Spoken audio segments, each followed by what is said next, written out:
یزید ملعون نے ام المومنین حضرت عائشہ صدیقہ رضی اللہ تعالی عنہا کو نکاح کا پیغام بھیجا تو حضرت عائشہ صدیقہ رضی اللہ تعالی عنہا نے کیا جواب دیا اور باقی مسلمانوں نے یزید کے اس فعل پر کیسے رد عمل کا اظہار کیا؟ محترم ساتھیو، تاریخ نے یزید کے 3 سیاہ کرتوت بیان کیے ہیں جس کی وجہ سے رہتی دنیا تک یزید کو ملامت اور لعن طعن کیا جاتا رہے گا، لیکن ان 3 سیاہ کرتوتوں کے علاوہ یزید کا ایک اور بھی سیاہ کرتوت تھا جو کہ کسی طرح بھی پہلے والے تینوں سیاہ کارناموں سے کم نہیں تھا۔ یزید ملعون نے مومنوں کی ماں حضرت عائشہ صدیقہ رضی اللہ تعالی عنہا زوجہ رسول اکرم صلی اللہ علیہ وسلم اور بنت ابو بکر صدیق سیدہ عائشہ کو نکاح کا پیغام بھجوایا تھا۔ یزید ملعون نے یہ مکروہ فعل کیوں سر انجام دیا، اس کے پیچھے کیا وجوہات تھی اور کیا عوامل کار فرما تھے، آج کی ویڈیو میں اس کے بارے میں تفصیل کے ساتھ جانیں گے۔ کربلا کے تپتے ریگستان میں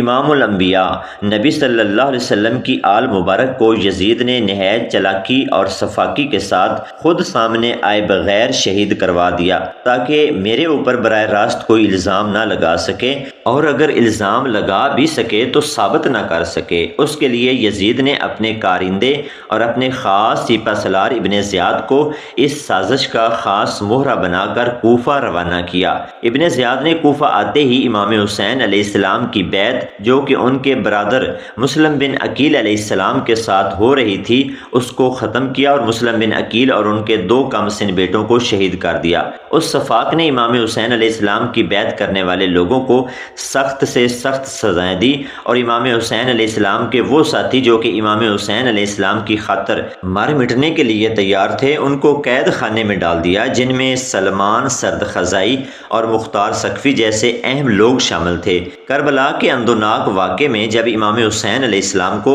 اور ان کی اولاد کو اور ان کے رفقا کو بے دردی کے ساتھ شہید کر دیا گیا تو اہل مدینہ اور مکہ نے یزید کی بیعت کو توڑ دیا۔ یہاں آپ کو بتاتے چلیں کہ مدینہ اور مکہ میں بہت سے صحابہ کرام اور عام مسلمانوں نے یزید کو اپنا خلیفہ تسلیم کر لیا تھا اور اس کی بیعت کر لی تھی، لیکن جب واقعہ کربلا پیش آیا تو یزید کے خلاف بغاوت بڑھنے لگی اور مکہ و مدینہ میں مسلمانوں نے یزید کی بیعت کو توڑنا شروع کر دیا۔ یزید کو جب اس بات کا پتہ چلا تو وہ آپے سے باہر ہو گیا اور اس نے اپنی فوجوں کو مدینہ منورہ اور مکہ مکرمہ پر چڑھائی کا حکم دے دیا۔ مدینہ منورہ میں مسجد نبوی میں اس نے اپنے جانور اور گھوڑے باندھے اور صحابہ کرام کی اولاد اور ان کی بیویوں اور ان کی بیٹیوں کے ساتھ زنا کیا اور اپنی فوج کے اوپر مسلم صحابیہ خواتین کی عزت کو حلال کر دیا، اور تاریخ روایت میں آتا ہے کہ 90,000 سے زائد مسلم صحابیہ خواتین زنا بالجبر کے زمرے میں یزید کے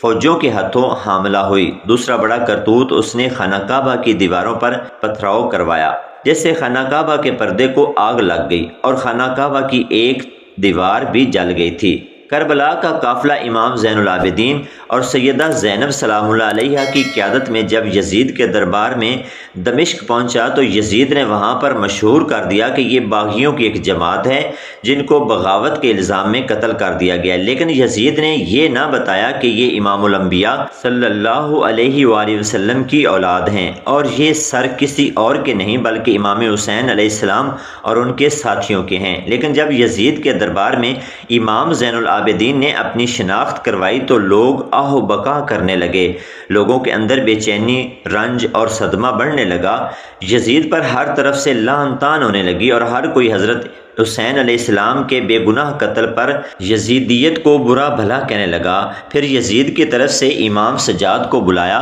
اور پوچھا کہ میں قیدیوں کو رہا کرنا چاہتا ہوں، آپ اس بارے میں کیا کہتے ہیں؟ تو امام زین العابدین نے فرمایا کہ میں اہل خانہ سے مشورہ کر کے بتاؤں گا۔ محترم ساتھیو، امام حسین علیہ السلام کے صاحبزادے امام زین العابدین یہ وہی مقدس ہستی ہیں جو کہ کربلا کے میدان میں بیمار ہونے کی وجہ سے شریک جنگ نہ ہو سکے تھے اور شہید ہونے سے بچ گئے تھے۔ امام سجاد نے سیدہ زینب سے مشورہ کرنے کے بعد یزید سے کہا کہ ہماری کچھ شرائط ہیں۔ یزید نے کہا کہ کیا شرائط ہیں؟ تو امام سجاد نے کہا کہ ہماری پہلی شرط یہ ہے کہ ہمارا لوٹا ہوا مال واپس کیا جائے اور ہمارے شہید افراد کے سر مبارک ہمارے حوالے کیے جائیں۔ محترم ساتھیو، یزید نے یہ شرطیں مان لی، لیکن جب یزید کی بہن امالہ کو اس معاہدے کا علم ہوا اور ان شرطوں کے بارے میں پتہ چلا تو اس شیطان صفت عورت نے غصے سے بھڑکنا شروع کر دیا اور کہا کہ قیدیوں کی شرطوں پر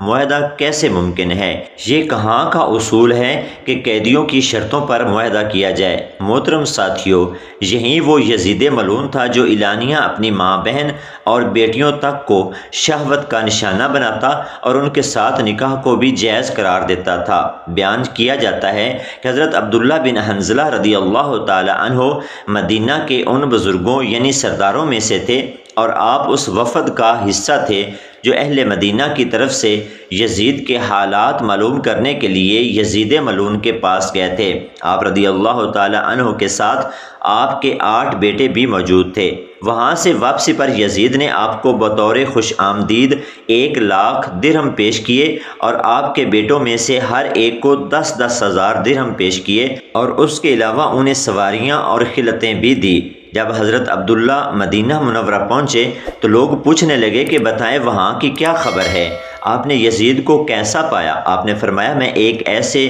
شخص کے پاس سے آ رہا ہوں، اگر میرے ان بیٹوں کے علاوہ کوئی بھی میرا ساتھ نہ دے تو میں پھر بھی اس سے ضرور جنگ کر کے رہوں گا۔ لوگوں نے کہا ہم نے تو سنا ہے کہ اس نے آپ کی خوب عزت اور توقیر کی ہے اور آپ کو کچھ مال و متاع سے بھی نوازا ہے۔ آپ نے فرمایا ہاں یہ تو اس نے کیا ہے اور یہ سب کچھ میں نے اس لیے قبول کیا کہ اس کے ساتھ میں اس کے خلاف تقویت حاصل کروں گا۔ یہ سن کر لوگ بھڑک اٹھے اور آپ کے ہاتھ پر بیعت کر لی۔ یزید ایک ایسا بدبخت شخص تھا جو ماؤں بہنوں اور بیٹیوں کے ساتھ نکاح جائز قرار دیتا تھا، شراب بھی پیتا تھا۔ علامہ حجر مکی رحمۃ اللہ علیہ نے اس روایت میں یہ بھی اضافہ کیا ہے کہ یزید وہ ظالم ہے جس نے رسول اللہ صلی اللہ علیہ وآلہ وسلم کی مبارک آل اولاد کو شہید کیا۔ ناظرین، یہ ایک متفقہ روایت ہے جو کہ تاریخ کی بہت سی کتابوں میں ہے اور اس کے مطابق حضرت عبداللہ ابن حنظلہ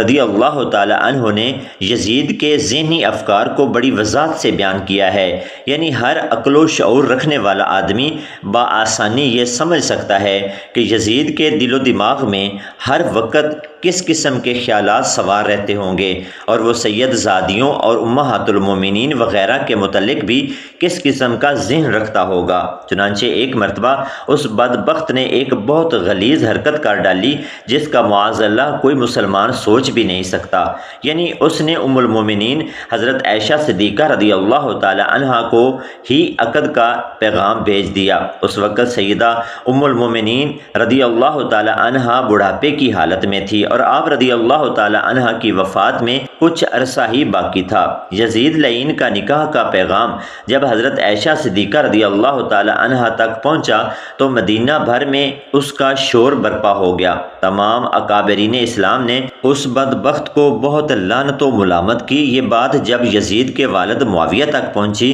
تو انہوں نے اس بات کو طول دیا اور اس کے اوپر کسی قسم کی کوئی تفتیش یا کوئی پوچھ گچھ مقرر نہ کی۔ یزید انتہائی چلاک اور مکار شخص تھا۔ حضرت علی رضی اللہ تعالی عنہ کے ایک صاحبزادے محمد بن حنفیہ جب ایک بار یزید سے ملنے اس کے دربار میں گئے تو اس نے حضرت محمد بن حنفیہ کو دیکھتے ہوئے جب تک وہ اس کے پاس رہے اس نے عبادات کو اپنا معمول بنا لیا اور صدقہ خیرات اور سنتیں قائم کرنے لگا تاکہ مدینہ منورہ جب محمد بن حنفیہ واپس جائے تو جا کر مسلمانوں کے درمیان یزید کی اخلاقیات اور اس کی عبادات کے بارے میں بتائے اور یزید کو اہل مدینہ کی ہمدردیاں حاصل ہو سکیں۔ جب محمد بن حنفیہ مدینہ واپس آئے تو لوگوں نے پوچھا کہ یزید کو آپ نے کیسا پایا؟ تو محمد بن حنفیہ نے کہا کہ یزید تو نہایت عبادت گزار اور نیک ہے اور سنتوں کا متلاشی ہے۔ یہ سن کر حضرت عطیہ بن عوف جو کہ ایک صحابی رسول تھے انہوں نے کہا کہ اے محمد بن حنفیہ، یزید نے آپ کے سامنے ڈھونگ رچایا ہے۔ جب تک آپ اس کے سامنے رہے اس نے عبادات قائم کی تاکہ آپ کی نظر میں وہ نیک اور متقی بن مان سکے اور آپ اہل مدینہ میں آ کر اس کی اچھائی بیان کر سکیں۔ اللہ تعالیٰ سے دعا ہے کہ اللہ تعالیٰ ہمیں اہل بیت کی پکی سچی محبت عطا فرمائے اور صحابہ کرام اور حضور صلی اللہ علیہ وآلہ وسلم کے نقش قدم پر چلنے کی توفیق عطا فرمائے۔ آمین ثم آمین۔